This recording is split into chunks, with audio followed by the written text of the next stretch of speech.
Так, і знову привіт. І у нас нова посилочка з AliExpress. Що знаходиться в посилці? Напевно, що я догадуюся, провірю свої здогадки.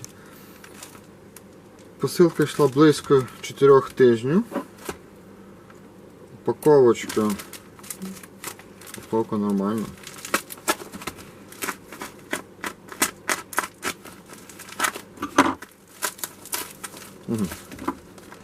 Те, що я догадувався.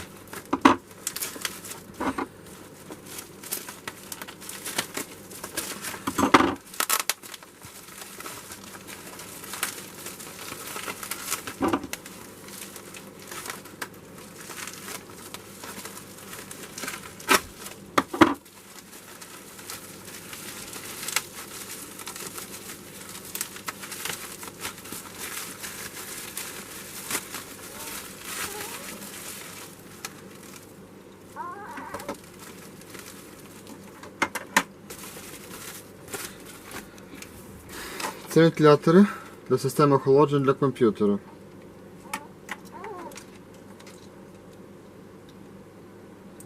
Вольтовий, так званий 80 розмір. Ціна їх була близько $2.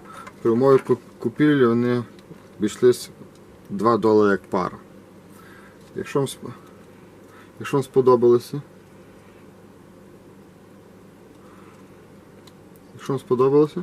голосуйте на моєму каналі, кладіть клас.